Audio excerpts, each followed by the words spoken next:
오늘은 십계명 설교를 이어서 9번째입니다. 내 이웃에 대하여 거짓 증거하지 말라. 출애굽기 20장 16절을 통해서 저와 여러분이 함께 은혜 받고 깨닫는, 결단하는 축복의 시간이 되기를 진심으로 축복합니다. 이 9번째 계명이 거짓 증거만을 금지하는 것만은 아닙니다. 9번째 계명은 거짓 증거를 포함하는 모든 종류의 거짓말을 금지하고 있고, 또 이 계명은 이웃에게 해가 되는 모든 종류의 말을 금지하고 있습니다. 한마디로 묶어서 말하면 진실한 크리스찬이 되자는 것입니다. 오늘날 거짓과 위선이 가득한 이 땅에서 진실이 없어지고 있습니다. 성경을 아무리 찾아봐도 하나님은요, 어떤 자를 좋아하시나? 답은 한 가지, 진실한 자입니다. 사람을 속일 수 있어도, 목사를 속일 수 있고, 장로님들, 성도님들을 속일 수 있어도 하나님은 속일 수가 없습니다. 그분은 진실한 자에게 결국에 대성공적인 삶을 살도록 자손들에게도 이끌어 주시는 줄로 믿습니다. 오늘 우리는 9번째 계명을 통해서 성도로서 어떤 말을 조심해야 하고 어떤 말을 해야 하는지, 여기에 대한 성경의 가르침을, 말씀을 찾아보면서 저와 같이 깨달음과 결단하는 은혜의 집회가 되기를 바랍니다. 여러분, 사람은 항상, 우리는 이렇게 훈련을 속에서 살아가요. 말씀을 통해서 우리가 훈련받고 배우게 되는 줄로 믿습니다. 세상에서도 마찬가지요. 좋은 스승을 두는 것은 너무 행복한 거 아니겠습니까? 스승은 세 가지 역할을 한다고 그래요. 스승은 지식과 기술을 가르치는 사람입니다. 먼저 적합한 전문성을 가지고 있어야 스승입니다. 스승은 자신이 가진 것을 어떻게 가르쳐야 할지, 가르치는 방법을 숙지하고 있어야 돼요. 위대한 스승은 무엇을 어떻게 전수할 것인가, 거기에 머무르지 않습니다. 더 나아가서 왜라고 하는, 즉 일과 삶의 의미에 불을 붙인다는 거예요. 여러분, 유명한 철학가 화이트 헤드라는 사람이 있습니다. 이 사람은 이렇게 말합니다. 평범한 교사는 말을 하고, 좋은 교사는, 선생은 설명을 하고, 훌륭한 선생은 모범을 보이고, 위대한 스승은 영감을 준다. 감동적이죠? 이게 제 말이 아니에요. 유명한 철학가가 한 얘기예요. 근데 감동을 줘서 여러분에게 지금 소개해주고 있습니다.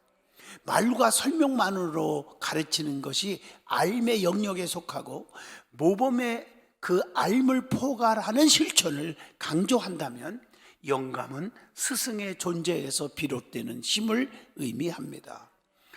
자, 배우는 시간이나 가르치는 교실 때문이 아니라 스승의 존재 자체가 제자를 배우고 성장하게 한다는 것입니다. 이 때문에 스승을 직접 만나지 못하더라도 제자는 스승에게 배울 수가 있고, 책을 통해서 사수교의 형태로 스승을 만나는 경우가 여기에 속한다는 것입니다. 맹자는요, 공자를 만난 적이 없어요. 그런데 그의 책을 통해서 스승을 섬기고 사상을 계승하고 확장했던 것을 압니다. 훌륭한 책이 풍기는 기운을 통해서 제자는 스승의 존재를 느끼게 되고 깊이 배울 수가 있게 되는 것입니다. 스승은 제자의 잠재력을 비추는 거울 역할을 한다고 합니다. 스승은 등대처럼 불을 밝혀서 제자 앞에 펼쳐진 길을 스스로 발견하도록 돕는 일을 합니다. 그래서 거울과 등대는 다 비슷한 것 같지만 둘 다 비추기와 보기의 역할에서 얘기를 할 수가 있겠죠. 여러분, 거울은 나를 비추고 등대는 앞을 비춥니다. 그 차이가 있어요. 거울을 통해서 나를 보게 되고 등대를 통해서 미래를 보게 되는 것입니다. 그럴 때 진정한 역사가 일어나겠죠. 변화가 되겠죠. 저는 원치 않는데 제가 수학을 전공한 사람이 아니거든요. 제가 사실 평생에 신학하고 행정학, 그리고 지역사회개발학과를 제가 전공한 목사입니다. 그런데 수학을 하지 않았는데 옛날부터 제가 수학을 너무 좋아했고, 애들이 풀지 못하는 것을 칠판에다 놓고 학교 다닐 때 그 30분 동안 쫙 방정식 미적분을 풀어내면 사람들이 박수를 치고 그랬어요. 좀 믿어주면 안 되겠습니까? 예. 아니 담임 목사가 수학을 잘했다는데 뭐 이렇게 기분이 나쁜 표정입니까? 그래서 오늘 여학교에서 제가 성경을 가르치러 갔는데 수학 선생님이 없어요. 그때 비어 있었어요. 그래서 저보고 가르치라고 해서 애들 수학을 가르쳤어요. 수학 선생님이 돼버린 거죠. 저 이것도 믿어주면 안 되겠습니까? 근데 내 실력을 자랑하고 생각하고 옛날 생각을 하고 성인이 돼가지고 그걸 가르치려니까 캄캄한 거예요. 솔직히 고등학교 수학도 그렇지만 중학교 2학년, 3학년 수학도요 가르칠 수가 없어요. 여러분 공식을 다 잊어버리니까 캄캄한 거예요.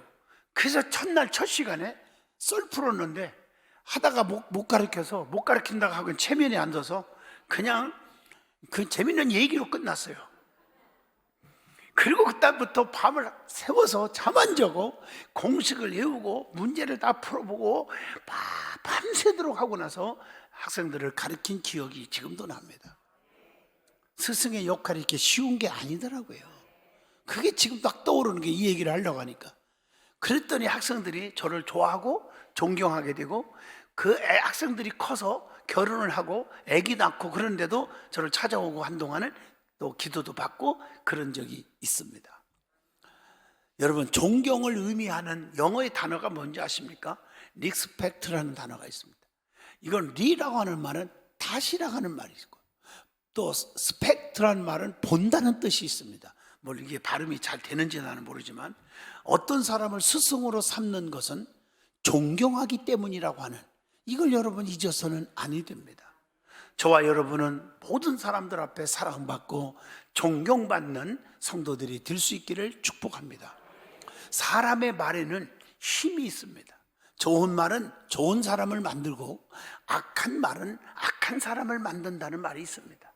그렇기 때문에 여러분도 사람을 만날 때도 아무리 친하게 지낼 때라도 입에서 안 좋은 말 하는 사람들, 남을 비판하고 수군대고 남을 정말 약점만 얘기하는 사람들하고는 여러분 거리를 두어야 되는데 가까이 하니까 문제가 생기는 거예요. 여러분 이거 분명히 알아요. 절대로 멀리하지 않으면 여러분 성공의 삶을 살 수가 없습니다. 실패의 쓴 잔을 맛보게 됩니다. 그래서 여러분들도 좋은 사람이 되시고 좋은 말만 하셔서 진실한 사람이 되어서 자녀들에게도 영향을 끼쳐서 자녀들의 앞길에 시온의 대로가 열리기를 축복합니다. 이게 중요한 거예요. 그래서 위로의 말은 용기를 주지만 저주의 말은 좌절과 절망과 포기를 가져다 준다는 것입니다. 여러분 오늘 이 설교를 듣고 흐르면 말짱한 일입니다. 가슴속에 반성하면서 회개하면서 결단을 하시기를 주 이름으로 부탁을 합니다. 잠언서 12장 6절 말씀에 보면 악인의 말은 사람을 엿보아 피를 흘리자 하는 것이거니와 정직한 자의 입은 사람을 구원하느니라. 사람을 살린다는 것입니다. 잠언서 12장 18절을 보면 칼로 찌름같이 함부로 말하는 자가 있거니와 지혜로운 자의 혀는 양약과 같으니라. 치료하는 거라는 겁니다. 다 죽어가는 사람도 말로 용기를 주고 당신을 살 수 있어. 암 말교한 자가 살았어. 그런 간증이 있잖아. 뭐 이렇게 여러분들 간증거리 얼마나 많아. 제가 집회에서 간증한 것들 부산 세계력교회 김종희 권사 우리 교회에서 간증했죠. 그분은 혈액암으로 살 수가 없다고 묵인실에서 죽기만 기다리다가 부흥에 와서 엎드려서 첫날 부흥회 때 말씀을 선포하는데 일어나 걸어가 살았는데 지금까지 20년 동안 전도왕으로 살지 않습니까? 오늘 이렇게 말 한마디가 사람에게 용기를 주고 소망을 주는 거예요. 말이라는 것은 단순히 의사를 표현하는 기능만 있는 것이 아니라 상당한 영향력을 주는 매우 중요한 도구이기 때문에 말을 함부로 하는 사람과 가까이 하지 말란 말이에요. 남을 비판하고 부정적인 말하는 사람과 가까이 하지 않는 것이 여러분의 성공의 비결인 줄로 믿습니다.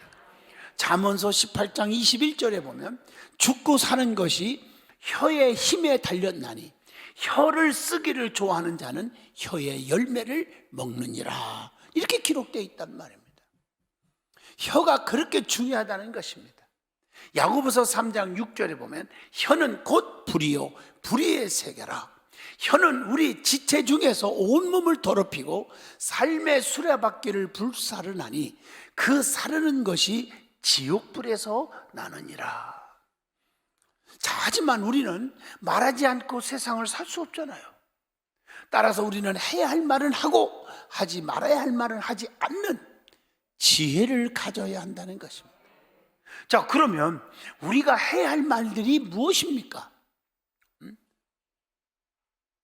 우리의 삶의 필요를 위한 말들, 교제와 친교를 위한 말, 믿음의 고백을 위한 말 등등, 오늘 이처럼 우리가 어쩔 수 없이 해야 하는 말들과 꼭 해야 하는 말들이 있다는 사실을 아셔야 합니다.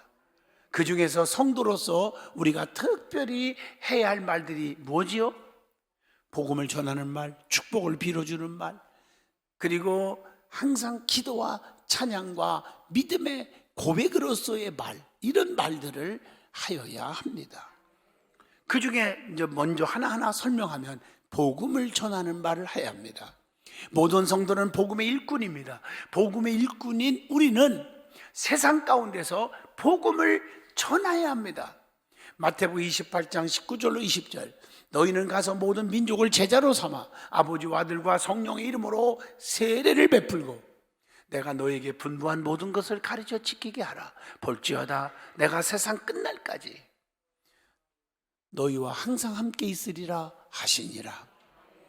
마태복음 28장의 이 말씀에서 주님께서 명령하신 것은 제자들에게만 분부하신 것이 아니라는 사실입니다. 모든 그리스도인들에게 명령하신 것입니다. 그러므로 모든 성도는 복음을 전할 의무가 있는 줄로 믿습니다.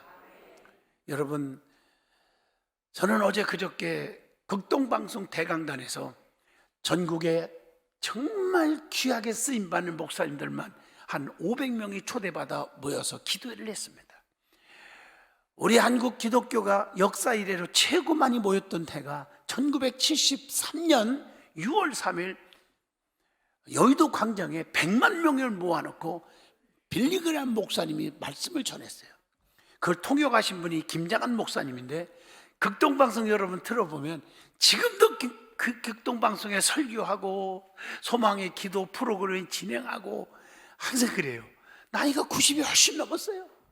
근데도 정정하게 복음을 전하잖아요. 그때 통역했던, 젊은 나이에 통역했던 목사님인데, 그게 딱 금년 6월 3일 날이면 50주년이 되는 날입니다.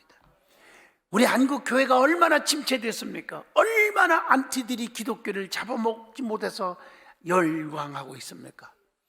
그래서 이제 6월 3일 날 10만 명이 상암 경기장에 모여서 대집회를, 그의 빌리그람 아들인 프랭클린 빌리그람 목사님을 모시고 집회를 열기 위해서 준비 성회를 지금 하고 있는 거예요. 너무 뜨겁잖아요. 성가대 10,000명, 우리 성가대 100% 다 가야 되고 성가대 아닌 분들도 껴서 같이 가서 찬양을 해 주셔야 됩니다. 기대를 합니다. 한국 교회가 사는 유일한 기회가 왔다고 저는 봐요. 그렇기 때문에 우리 전 성도들이 기도를 해 주셔야 돼요. 열심히 기도해야 돼요. 아멘 하십니까?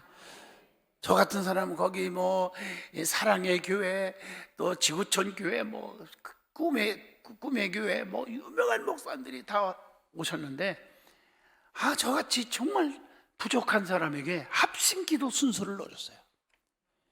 기도하기 전에 나도 기도를 좀 아주 멋지게 해야 되겠다고 적어가지고 2페이지를 가지고 섰는데, 에라 모르겠다 다 찢어버리고요, 단에 올라가면서 찢었어요. 진짜요. 그리고 성령이 인도한 대로 성령의 폭발이 나게 달라고 막 그냥 막 기도를 했는데 다 울음바다가 됐다는 거 아니에요. 믿어주면 안 돼, 이것도요. 놀라운 역사예요. 그때 설교하기 전에 제가 10초, 25초 정도 멘트 하겠습니다 이렇게 멘트를 했어요. 지난주에 얘기한 예화를 들었어요. 네. 여러분 아시죠? 예? 고향에 쥐에게 물린 사람 그날 퇴원하고, 치료받고 나오고, 개에게 물린 사람 3일 만에 퇴원하고, 뱀에게 물린 사람은 3개월 만에 퇴원했는데, 사람에게 물린 개는 아니야, 물린 사람에게 물린 사람은 지금도 입원 중에 있다. 기억나요? 근데 그 말을 내가 바꿔서 말했어요. 이렇게 얘기했어요. 마귀 사탄 귀신에게 물린 사람은 지금도 입원 중에 있습니다. 지금 한국 교회를 무너뜨리려고 하는 마귀 사탄 귀신의 역사가 판을 치는데, 우리가 이 합심 기도를 통해서 다 때려 부수고 일어나기를 축원합니다. 잘했어요, 잘했어요. 그렇게 기도하고 나서 내려와서 앞에 앉아 있는데 그 순서자들에게 김장한 목사님이 고맙다고 다 인사를 하는데 제 앞에 딱 와서 우리 부목사님이 실제 현장에서 본 거예요. 이거 다 나를 허그를 해줘. 나한테만, 농담 아니에요. 나한테만 허그해줬습니다. 그래서 내가 귓속말로 목사님한테 그랬습니다. 목사님, 저만 짝사랑하는 줄 알았는데 목사님들 저를 사랑하는가 봐요.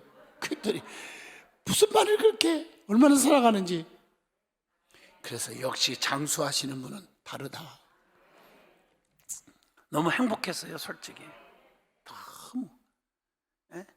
너무 하나님 앞에 쓰임받는 귀한, 나도 목사지만 귀한 목사님이 이렇게 허그해 주면서 기도해 주는데 너무 감동을 받았어요. 근데 더 감동받은 일이 있어요. 키가 큰 어떤 분이 막 뛰어오더니 목사님, 그래, 왜 그러시냐고 그랬더니 이분이 극동방송에서 국장을 하시다가 지금 현재 창원 극동방송에 지금 지사장으로 가 있어요. 전부 지사장들이 이번 행사에 다 오셨거든요. 그러면서 반가운 건 똑같은데 막 반가워서 왜 그러냐고 그러니까 30년 전에 목사님께서 강원도 원주에 부흥회를 왔었는데 그때 제가 고등학생이었습니다. 그때 은혜를 너무 많이 받고 결심을 하고 교회 장로가 되고 극동방송의 지사장이 되었습니다. 열심히 기도해갖고 서울대도 수석으로 졸업했다고 그러더라고요. 서울대 나오고 서울대 나와가지고 그래가지고 그분이 열심히 기도해가지고 장로님이 되시고 그래갖고 하나님 앞에 쓰임 받더라고. 제가 얼마나 보람을 느꼈겠어요. 하나님의 역사는 그런 거구나. 복음을 전하면 때가 되면 열매를 거둔 날이 오는구나. 제가 얼마나 기뻤는지 몰라요. 사도행전 4장 20절에서 베드로와 요한은 복음을 전하지 말라고 하는 공회의 요구 앞에서, 핍박 앞에서도 할 수 없다, 나는 그렇게 할 수 없어, 복음을 전해야 돼, 단호하게 말했던 사람을 기억하지 않습니까? 사도 바울도 복음을 전하지 않으면 내게 화가 있을 것이라고 그렇게 고백을 고린도전서 9장 16절을 통해서 했습니다. 우리에게 세상에서 누군가에게 마지막 한마디를 하라 그럴 때는 여러분 뭐라고 말할 수 있겠습니까? 예수님 믿으세요, 이것밖에 없지 않겠습니까? 우리 그리스도인은 무엇보다 복음을 전하는 말을 가장 많이, 가장 최선을 다해서 해야 할 줄로 믿습니다. 두 번째는 축복을 빌어주는 말을 하세요. 성경은 우리에게 누군가를 저주하라고 말하지 않습니다. 성경은 우리에게 화평과 평안과 축복을 선포하라고 가르쳤는데 우리가 하나님 믿는다고 하면서 가짜들이 왜 이렇게 많이 생기는지, 왜 남에게 핍박을 하고 저주를 하고 왜 이렇게 비판을 하는지 모릅니다. 우리 성도들은 그런 분이 없을 줄로 믿습니다. 축복을 빌어주란 말이에요. 그리스도인이라면 핍박을 받고 저주를 받고 박해를 받을지라도 그들에게 같은 것으로 갚거나 저주하지 말고 축복을 빌어주라는 것입니다. 누가복음 6장 28절에 너희를 저주하는 자를 위하여 축복하며 너희를 모욕하는 자를 위하여 기도하라. 로마서 12장 14절에 너희를 박해하는 자를 축복하고 저주하지 말라, 이렇게 기록되어 있단 말이에요. 예수 믿는 그리스도인이라면 다른 사람에게 평안과 화평을 선포하는 축복의 말들을 하셔야 합니다. 세 번째, 기도를 위한 말을 해야 됩니다. 바울은 우리에게 쉬지 말고 기도하라 이렇게 권면했잖아요. 데살로니가전서 5장 12절, 그 집에 들어가면서 평안하기를 기도하라 이렇게 말했어요. 사무엘은 기도를 쉬는 것이 죄라고 말했습니다. 사무엘상 12장 23절에서 그렇게 말하고 있습니다. 예수 믿는 그리스도인들은 기도함으로 세상 가운데 빛과 소금의 역할을 감당하는 자들인 줄로 믿습니다. 그리스도인이 기도하지 않는다면 세상에 그 누구도 하나님의 은혜와 자비를 구할 수가 없다는 것입니다. 그리스도인이라고 말로 하면서 남에게 축복하지 않고 핍박을 하고 비난을 한다면은 그런 목사도 장로도 권사도 성도도 아니라는 거예요. 사람들이 불러줄지를 몰라도 진정으로 직분자는 아닐 것입니다. 네 번째, 찬양과 감사와 그리고 믿음의 고백을 말을 해야 됩니다. 하나님께서 우리를 구원하신 그것에 대한 감사, 높으신 하나님을 고백하는 찬양, 우리 입에서 쉬어서는 안 되는 것들이라고 봅니다. 자, 그러면 우리가 해서는 안 되는 말들도 있습니다. 그게 뭘까요? 여러분 분명히 말들을 조심하면서 이 말씀을 들으시기를 바랍니다.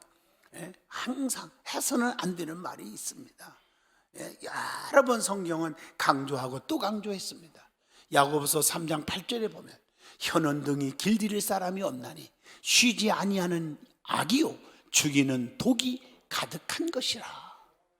에베소 4장 29절 무릇 더러운 말은 너희의 입 밖에도 내지 말고 오직 덕을 세우는데 소용되는 대로 선한 말을 하여 듣는 자들에게 은혜를 끼치게 하라. 여러분의 말 한마디가 사람들에게 은혜를 끼칩니까? 은혜에 끼치는데 찬물을 얻는 말을 하고 있습니까? 생각을 해보셔야 합니다. 두 번째, 거기서 중요한 것, 해서는 안 되는 말 중에 첫 번째가 과격한 말을 하지 말라는 겁니다. 세상을 살다 보면 답답한 상황이 왜 없습니까? 있죠. 그런 누군가는 쉽게 입을 열어서 답답한 마음에 과격한 말들을 할 때가 있잖아요. 인간은요, 심리학적으로 보면 혈기충만, 고집충만 이런 게 다 있다는 거죠. 우리 안 믿을 때는 그런 게 중요하지만 그렇게 살아갈 수 있겠지만 믿고 나서부터는 과격한 말, 혈기 이런 거 부려서는 아니 됩니다. 왜냐하면 말로 인해서 상대방에게 실망을, 상처를 줄 수 있기 때문인 것입니다. 잠언서 15장 1절을 보면 유순한 대답은 분노를 쉬게 하여도 과격한 말은 노를 격동하느니라. 잠언서 17장 28절 미련한 자라도 잠잠하면 지혜로운 자로 여기고 그 입술을 닫히면 슬기로운 자로 여기우느니라. 이렇게 말하고 있어요. 두 번째, 남을 비방하는 말들을 하지 말아야 합니다. 우리는 습관적으로 다른 사람에 대해 말을 옮기거나 여기 옮기고 저리 옮기고 저리 옮기고 다른 사람의 일을 유흥거리로 삼을 때가 있어요. 남이 힘든 일 있을 때 그걸 무슨 재미라고 유흥거리로 말에 꼬리를 물고 대화하는 사람들이 많잖아요. 성경은 다른 사람에 대하여 비방하거나 필요 이상으로 다른 사람의 일을 말하는 것에 대하여 조심하라고 권면하고 있습니다. 그래서 마태복음 7장 1절로 쭉 읽어보세요. 비판을 받지 않으려거든 비판하지 말아라. 비판하는 것으로 인하여 도리어 너희가 비판을 받으리라고 했습니다. 베드로전서 2장 1절에 보면 모든 악독과 모든 기만과 애식과 시기와 모든 비방하는 말을 버리고 이렇게 기록되어 있잖아요. 세 번째, 자신의 유익을 위한 거짓말을 하지 마라. 자기 이익을 위해서는 아주 거짓말을 반복듯이 하는 분들이 있어요. 이것은 신뢰의 문제입니다. 우리가 신뢰받지 못한다면 우리가 전하는 복음도 신뢰를 받지 못하기 때문인 줄로 압니다. 잠언서 21장 28절을 보시면 거짓 증인은 패망하려니와 확실히 들은 사람의 말은 힘이 있느니라. 이렇게 말하고 있어요. 결국 거짓말은 하나님의 이름을 망령되게 하는 결과가 되고 또 절대로 거짓을 통해서 어떤 유익을 취해서도 안 된다는 것입니다. 네 번째, 악한 의도를 가진 모든 말들을 하지 말라는 거예요. 모든 종류의 악한 의도를 가진 말들을 하는 사람이 있어요. 의도성이 있어, 악한 말. 저 사람이 사람들 앞에 짓밟히고 미움받고 인정 못 받게 하려는 의도 속에서 저 사람 왜 그런지 몰라? 좀 알아봐봐. 의도성 있게 거짓말을 하려고 꾸미는 사람들이 있어요. 언제나 선한 마음을 가지고 다른 사람과 교제할 수 있기를 축복합니다. 그래야 사람이 따라요. 사업하는 분도요, 농농하는 사람 20년 30년 쭉 성공하는 사람들을 보면요 말이 아름다워요. 이게 얼마나 중요한지 몰라요. 저도 하나님 말씀 듣다가 깨달은 이후부터는요, 말을 참 조심하려고 노력해요. 저도 목회자 세계에도 보면 나 좋다는 사람도 많지만 나 없는 데서 좀 욕하는 분들도 있을 수 있잖아요. 그 소리를 잽싸게 누가 나한테 전해주는 사람도 있잖아요. 그러니까 순간 감정이 폭발하면서 자식 저거 되지도 못한 놈이 된 척하고 말이야, 이렇게 하려다가 그 말 듣자마자 그 사람도 생각이 있겠지. 그 사람 좋은 말 하는 게 더 많아. 그 사람 장점도 많고. 마음에 없는 얘기를 칭찬으로 해버렸어요. 내가 마음에 없는 거예요. 솔직히 얘기했어요. 그랬더니 한참 얘기하고 뒤를 쳐다보니까 그 친구가 뒤에서 내 말을 다 들었더라고요. 내 앞에 와서 미안해, 장 목사님, 미안해요, 미안해. 아니 뭔데, 뭐가 미안해? 아니 미안할 거 없어요. 잘하고 있는데요. 그때부터 나하고 신뢰관계가 이루어져서 서로 돕고 사는 그런 사람이 되었다는 겁니다. 여러분, 왜 승질 낼 일이 없습니까? 왜 그냥 저주를 퍼붓고 싶은 사람이 왜 없습니까? 목사나 장로나 성도나 누구나 다 왜 그게 없겠습니까? 사람은 다 있지. 그걸 절제하고 축복을 빌어주는 말을 한다면 하나님은 그 사람에게 보상해 줄 줄로 믿습니다. 말 좀 절제하는 성도가 되세요. 손손이 잘 되기를 원한다면 말입니다. 그래서 우리는 서로 사랑해야 한다. 사랑하지 않는다면 사랑으로 서로 말할 수가 없죠. 말은 우리를 표현하는 것입니다. 나의 속 사람이 악하다면 악한 말을 할 수밖에 없는 거예요. 누가복음 6장 45절에 이런 말씀이 있습니다. 선한 사람은 마음에 쌓은 선에서 선을 내고 악한 사람은 그 쌓은 악에서 악을 내나니 이는 마음에 가득한 것을 입으로 말하느니라. 이게 말씀이에요. 잠언서 10장 12절에 보면 미움은 다툼을 일으켜도 사랑은 모든 허물을 가리느니라, 이렇게 말씀하고 계십니다. 진정한 사랑은 모든 것을 참고 견디고 이해하며 오직 선한 것을 생각하고 살아가는 것입니다. 그래서 고린도전서 13장 사랑장이죠. 4절로 7절 보면 사랑이 뭡니까?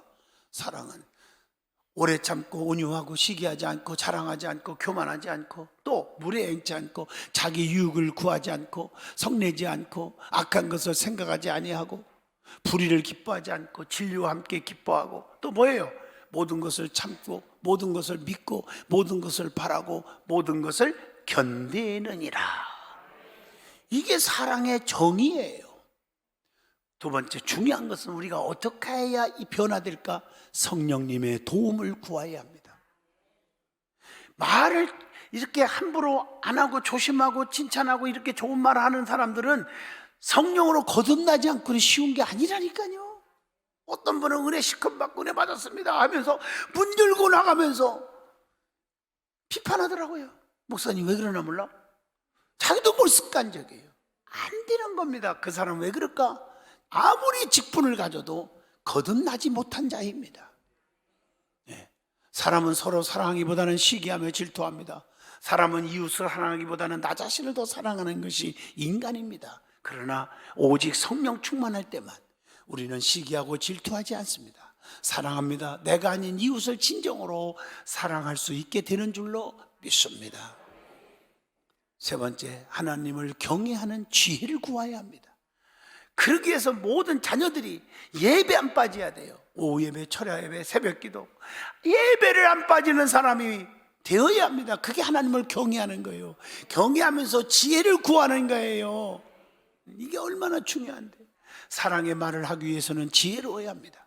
그러나 지혜는 오직 하나님을 경외하는 것으로 나온다는 사실을 아셔야 합니다. 시편 111편 10절에 여호와를 경외하는 것이 지혜의 근본이라 그랬어요. 잠언서 9장 10절에도 여호와를 경외하는 것이 지혜의 근본이요 거룩하신 자를 아는 것이 명철이니라. 그러므로 하나님을 경외함으로 지혜를 구하시기를 축복합니다. 그리고 그 지혜로 말미암아 이웃을 사랑하는 주님의 백성이 되시기를 축복합니다. 그러면 이 아홉 번째 내 이웃에 대하여 거짓 증거하지 말라고 하는 계명이 주는 유익이 있어요. 유익. 우리의 삶을 정결하게 하고 하나님 백성으로 삶을 살게 해주는 게 첫 번째입니다. 하나님은 진실한 분입니다. 하나님은 거짓을 미워하고 모든 종류의 악을 미워하시는 분이 하나님이십니다. 하나님은 선한 말을 기뻐하시고 이것을 정결하다 이렇게 말씀하시고 계십니다. 잠언서 15장 26절의 말씀입니다. 두 번째, 세상이 우리가 하나님의 자녀임을 알게 해주는 유익이 온다는 사실을 아셔야 합니다. 그게 참 중요한 거예요.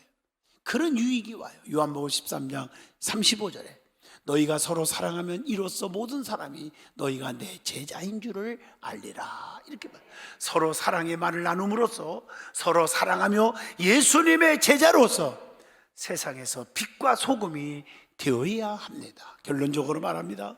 사람들은 말로 서로 의사소통을 합니다.